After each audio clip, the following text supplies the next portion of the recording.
สบายดีพี่น้องเมื่อนี้มาพบกับซองเบาอนนท์ผลโกเนาะสุริโยบันทามีแต่โกไปหน้าเงินสิใส่กับโบมีเมื่อนี้เป็นโอกาสดีเนาะ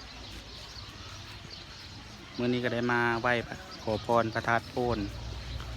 เมืองไซภูทองแขวงสวรรณเขตเนาะเมื่อนี้เฮาอยู่พระธาตุโพนเป็นพระธาตุศักดิ์สิทธิ์และก็เป็นมิ่งขวัญของชาวแขวงสวรรณเขตแล้วก็ของคนลาวหลายแล้วก็ทั้งต่างชาติก็มาหลายเนาะมาขอพรเพื่อให้ประสบผลสำเร็จในหน้าที่การงานหลายๆสิ่งหลายๆอย่างเนาะเมื่อนี้เราได้มาไหว้พระธาตุโพนตอนนี้ก็เวลาประมาณ12 โมงหากเลิกเวียกแล้วก็มาเลยเนาะมาเพื่อปูศพปูซากราบไหว้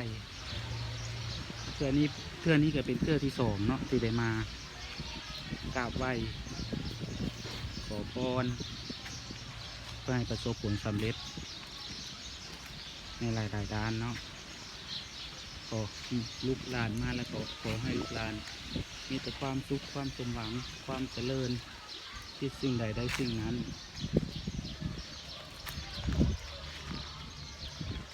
เข้ามาฮอตประมาณ12 โมงพี่น้อง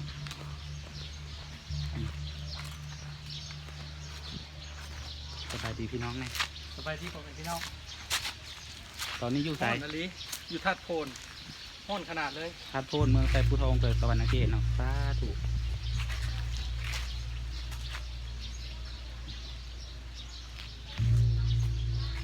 มาบากให้เอื้อยเนาะ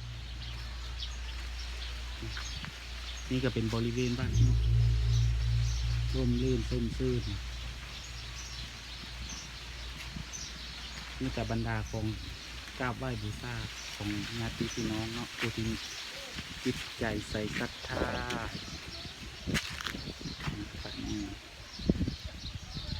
เป็นบ่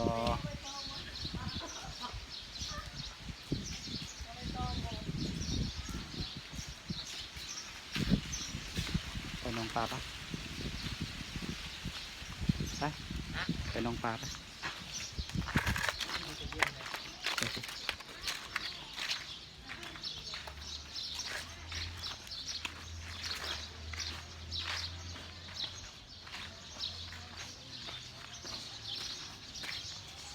เส้นทางในการมาก็ประมาณจักรัก เมื่อยคุณแม่พี่น้อง ประมาณจักรัก ไกลเลยประมาณ ฮอดบ่ร้อย โอ้กลัวไปธาตุพนม มาจากสวรรค์เลิกเวียกก็มาเลยนอนเลยเลิกเวียก7 โมงก็มาเลยขอให้ลูกหลานมีแต่ความสุขความเจริญสมหวังในทุกสิ่งทุกอย่างเด้อของเสียของหายก็ให้ได้คืนนี่เงินลูกหลาน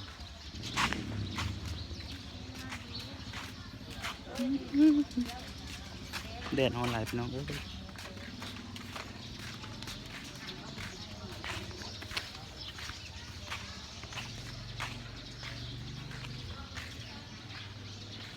รับกระสีสั้นๆหน่อยเด้อพี่น้อง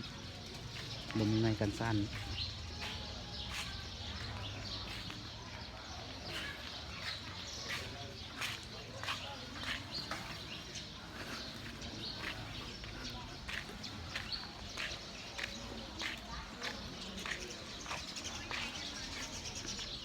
เอาก็เลยมาบาเนาะให้ครูบาเป็นเฮ็ดให้ตอนนี้ก็อยู่บริเวณเดินพระธาตุโพนแก้วจับกล้องให้แน่สิลูกกล้องนี่สิลูกกล้องนี่ ลูกยังมาสิกัด สิไล่เอาลูก โอ้ไปสิไรบ้างขอเลย เดี๋ยว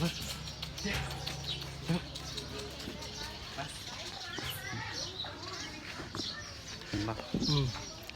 ไป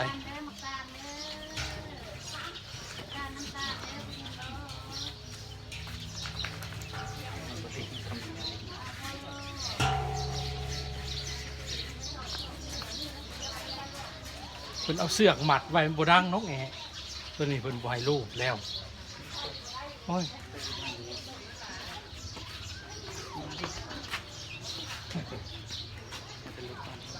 เบิ้งนี่สิเอากบลงนี่เอาชุบไปทางนี่คืออยู่นั่นนะดัง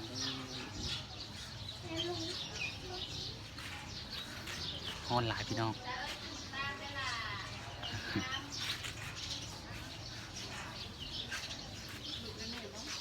ยังขึ้นอ่ะ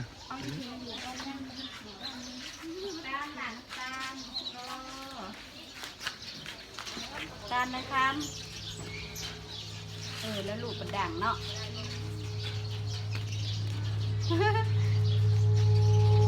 โอ้กองขาดแต่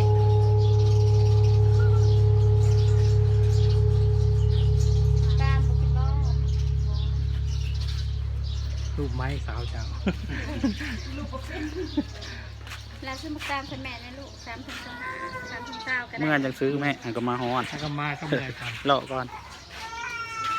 เมื่อจะซื้อเลาะมา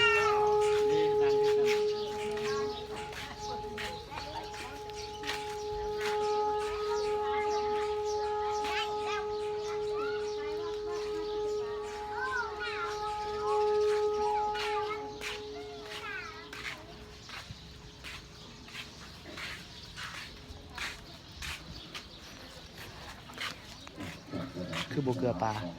คือโบเกลือปลา มาจากวันใจที่มีใจกันวันใจเดือนเทียนเนาะ บอก ก็เลยมาหอดมา เพื่อยังคงไปซ่อมเมื่อยก่อน ไปตู้กูป่ะจะมีคนไหม ตกลงตกทานแล้วพี่น้องเช้ามีจิตใจเดือนใจแน่มาเนาะแล้วประกอบตัวอุปโภคนะเป็นเจ้าพระเจ้าศรัทธาเนาะอาบูชาเนื้อชีวิตเอาวัดวางศาสนาขยายเด็กวัดวางศาสนาโดยผู้บังคับพี่น้องพร้อม ก็มาแม่ เมื่อก่อนหนองปลาพี่น้องหนองปลาอยู่วัดพระธาตุโพนเพื่อมีการถ่ายปลา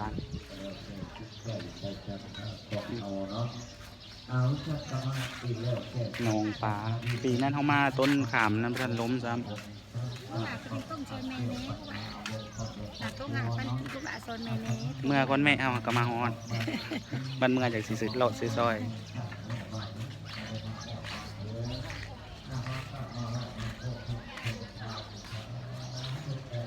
ารเด้อว่าการเด้อ แม่ค้าเป็นขายมักตาดเนาะซื้อซอยเพิ่นนะไหม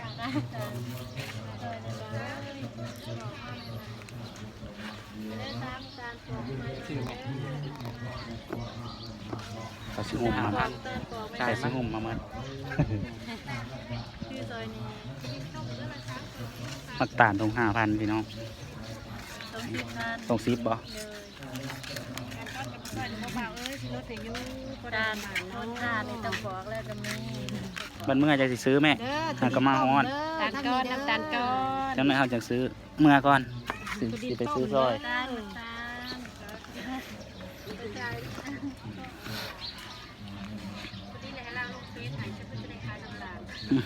ล